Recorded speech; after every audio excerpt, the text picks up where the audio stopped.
আল্লাযী লাহু মুলকুস সামাওয়াতি ওয়াল আরদ, ওই কোরআন নাজিলকারী তাবারাক যিনি, তিনি হলেন আসমান আর জমিনের সমস্ত রাজত্বেরও মালিক, ক্ষমতারও মালিক। সুবহানাল্লাহ।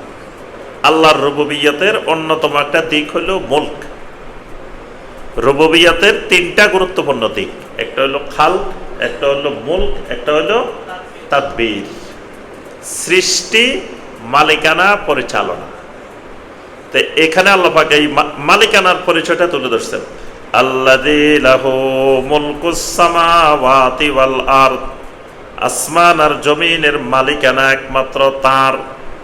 ওয়ালাম ইয়াত্তাখিয ওয়ালাদান, তিনি কোনো সন্তান সন্ততি গ্রহণ করেন নাই, তার কোনো ছেলেও নাই, মেয়েও নাই। ওয়ালাম ইয়াকুল লাহু শারীকুন ফিল মুলকে, তার ওই মালিকানার ভিতরে কোনো শরিকানাও কারো নাই। এমন নয় যে আসমান জমিন বানাই উনি 10% শেয়ার বিক্রি করে দিচ্ছেন। আসমান জমিনের যা পুরাটার 10% শেয়ার আল্লাহ কি করছে, কারো কাছে বিক্রি করে দিছে। এই কাজও আল্লাহ করেন। 1% শেয়ার, 0 পরিমাণ শেয়ারও আল্লাহ রাব্বুল আলামিন কাউকে দেন। এই জন্য আল্লাহ বলেছেন ওয়ালাম ইয়াকুল লাহু শারীকুন ফিল মুলকে, তার মালিকানার মধ্যে সামান্য পরিমাণ শরিকানাও কারো নাই। এই কথাগুলো বলার প্রত্যেকটার পিছনে কারণ আছে। প্রথম বলছেন ওয়ালাম ইয়াত্তাখিয ওয়ালাদান, তিনি কোনো ছেলে মেয়ে গ্রহণ করেন না। জমিনে অনেক মানুষ আল্লাহ ছেলে মেয়ে বানাই ফেলছে। ক্বালাতিল ইয়াহুদু উযাইরুন ইবনুল্লাহ, ইহুদিরা বলতো উযাইর আল্লাহর ছেলে, নাউযুবিল্লাহ।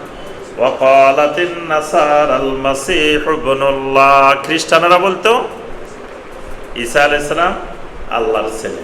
আরবের মুশরিকেরা বলতো ফেরেশতারা আল্লাহর মেয়ে, নাউযুবিল্লাহ। তাহলে আল্লাহর ছেলেও বানাইছে পৃথিবীর মানুষ, আল্লাহর মেয়েও বানাইছে। এই জন্য আল্লাহ পাক বলেছেন ওয়ালাম ইয়াত্তাখিয ওয়ালাদান। সূরা আল ইখলাসের মধ্যে আল্লাহ পাক কি বলছেন? আল্লাহ পাক বলছেন যে কুল হুয়াল্লাহু আহাদ আল্লাহুস সামাদ লাম ইয়ালিদ ওয়া লাম ইউলাদ, তার কোনো সন্তান সন্ততিও নাই এবং তিনিও কারো সন্তান সন্ততি নন। আচ্ছা, শরীকের কথা কেন বলছেন? আরবের মুশরিকেরা মনে করতো আল্লাহ সব বানাইছে, এটা ঠিক আছে, বানাইছেন সব আল্লাহ, তবে বানানোর পরে আল্লাহ সব শেয়ার রাখে নাই। কিছু শেয়ার আল্লাহ যারা যারা পছন্দ করছে তাকে তাকে দিয়ে দিছে। এজন্য তারা ইব্রাহিম আলাইহিস সালাম যে তালবিয়া শিখাই গেছেন